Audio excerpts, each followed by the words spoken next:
Amigos de Películas Cinemex, ¿cómo están? Bienvenidos a este especial de Winnie the Pooh, Miel y Sangre, una de las películas más esperadas. Y finalmente tenemos aquí a Rhys Waterfield, su director, y por supuesto a Vince Knight, su director de fotografía. Vince, Rhys, welcome to the película. How are you? Thank you. Yeah, very good, thank you. Iyo, we were friends for many years, and they're out there. Christopher, we need to leave. Now. I really need to find out what's happened here, okay? Let's discuss how you manage to turn these sweet and innocent characters we all been knowing for so many years into these savage monsters. And was it something you had given a lot of thought through the years? I love horror and I love like slashers as well. So there was a lot of movies I was getting inspired by, and I was thinking, you know, what direction do I take this? Because I really want to make a film out of it. So I was thinking, you know, what would be the key weapon for some of the characters? So I made Piglet always kind of have chains and like a sledgehammer, just because they're scary. Whenever someone gets killed by a sledgehammer, it looks brutal. And with Pooh, I gave him a bit of a machete. So we tried to steer Pooh down a bit of a kind of Jason Voorhees kind of vibe with him, and that's why he's a bit of a lumbering, tall, kind of imposing character, which has really allowed us to actually make him scary. You have the enormous task of portraying this grown-up Christopher Robin, who thinks his childhood friends hold no regrets. How was it the approach for you and to work on his psyche? Through the movie, he gets transformed, and there's a lot of emotions connected for him. Yeah, I always thought Christopher was a very interesting character with the idea of, is it all in his head or is it just, you know, is it real? And I think kind of at the beginning of the film, I think Christopher begins to self-doubt himself a lot about his past, but also, I think he goes through a very big journey through this film, a very big emotional journey. But yeah, it was intense. We need to go. Laura's dead. There's someone else outside. I knew that you worked near to the place where A.A. Milne got his inspiration for Winnie the Pooh.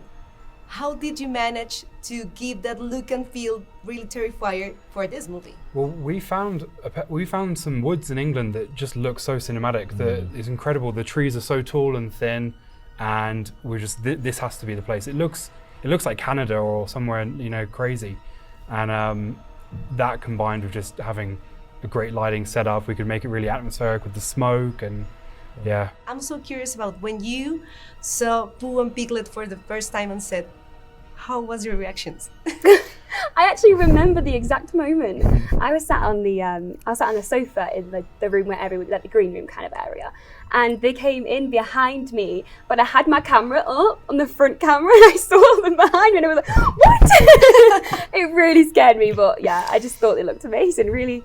But then at the same time, quite cute in a weird way. Speak for yourself. I mean, yeah, until they started chasing us with, you know, exactly saws and chains. Yeah, of course. Everything. I know. I like, you know, just the idea of like Winnie the Pooh and Piglet. You know, it's humorous at first, but then once he put the mask on and then the outfit, and I was like, okay, this is no joke. Okay. Yeah. I kind of crapped myself a little bit when I first saw them.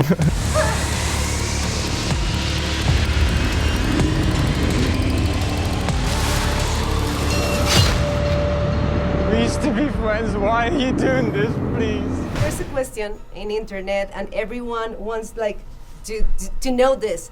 Are Winnie the Pooh and Piglet some dressed up people, or they are Winnie the Pooh and Piglet? That's fair.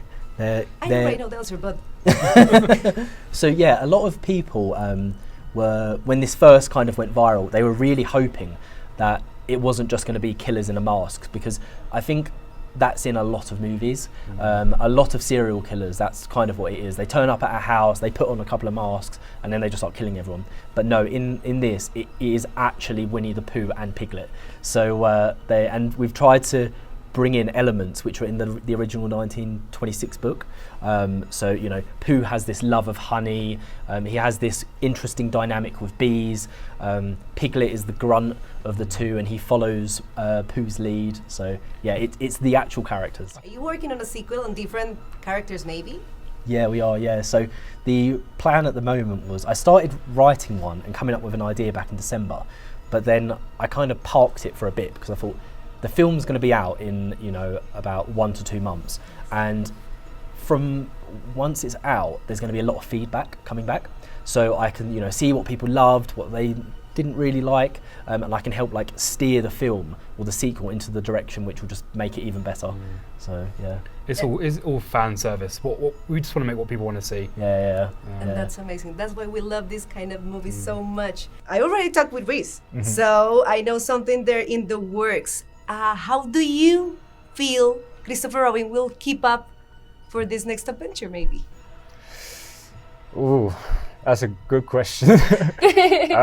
To be honest, I think Christopher's story can go in so many different ways, especially with these characters. And Reese and Scott are such talented writers, and you know, they can make magic from anything. So I'm pretty sure you know, from where it's going, I think it will be very exciting. Thank you for being with us on the Thank Película you so Cinemex. Thank you for giving us this terrifying version of these two characters we always cherished and watched as they were like cute, but not now. Not now.